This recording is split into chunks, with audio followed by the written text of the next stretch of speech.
Selamat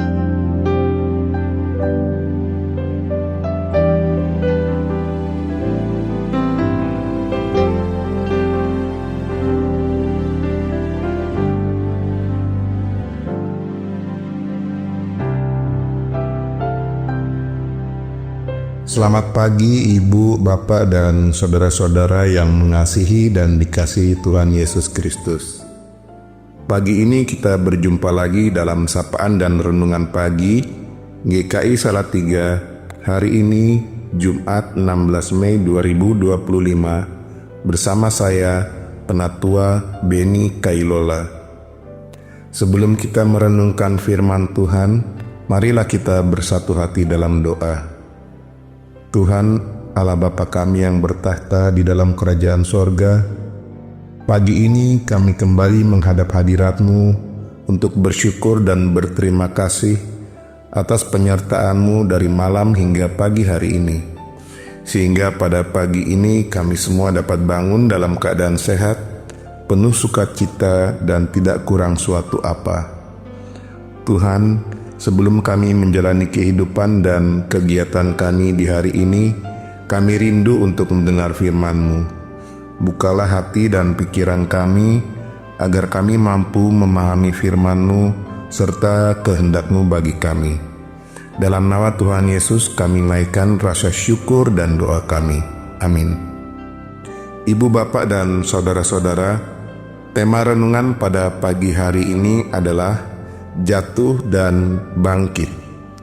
Adapun firman Tuhan pada renungan pagi ini diambil dari kitab Amsal 24 ayat 16 yang berbunyi, "Sebab meskipun 7 kali orang benar jatuh, ia bangun kembali. Tetapi orang fasik akan roboh dalam bencana."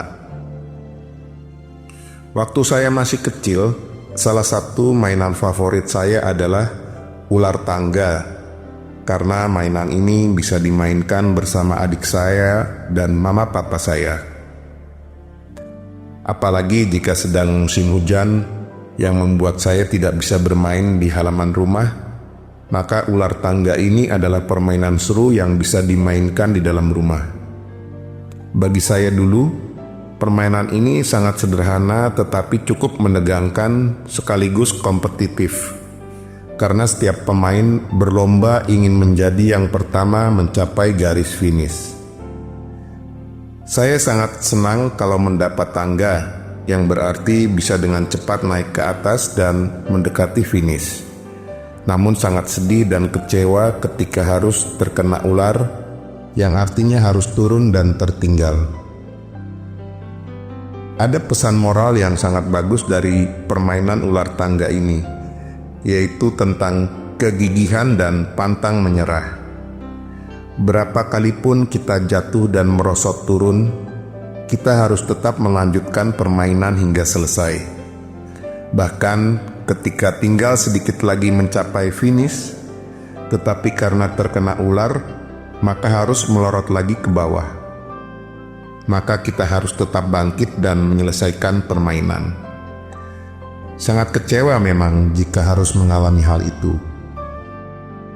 Ibu, Bapak, dan saudara-saudara kekasih Kristus, kita bisa sedemikian gigih, ulet, dan pantang menyerah ketika kita bermain ular tangga. Namun sayangnya dalam kehidupan nyata, terkadang kita tidak memiliki mental dan daya juang yang seperti itu. Ketika gagal dan jatuh, kita menjadi kecewa, bahkan putus asa, dan malas untuk bangkit lagi. Kita membiarkan diri kita jatuh terpuruk, padahal kegagalan bukanlah akhir dari segalanya. Tuhan ingin kita bangkit dan menyelesaikan pertandingan dengan baik. Kadang kita tidak adil dalam melihat hidup ini.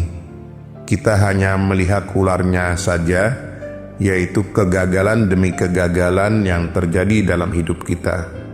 Namun tidak melihat tangga, yaitu anugerah Tuhan yang membawa kita naik ke atas. Bukankah ini dinamika kehidupan?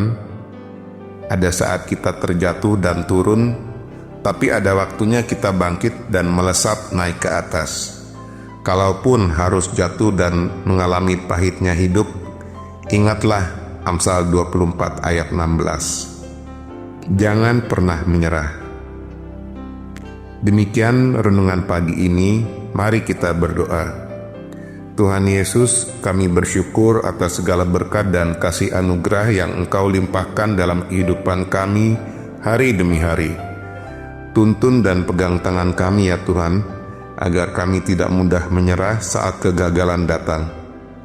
Mampukan kami dalam kami melakukan aktivitas dan tanggung jawab kami hari ini. Terima kasih Tuhan, inilah doa dan permohonan kami yang kami naikkan dalam nama Tuhan Yesus, Juru Selamat kami yang hidup. Amin. Selamat pagi Ibu Bapak dan saudara-saudara yang dikasihi Tuhan Yesus. Selamat beraktivitas dan buatlah Tuhan tersenyum saat melihat kita tetap gigih dan pantang menyerah saat mengalami kegagalan. Tuhan Yesus memberkati.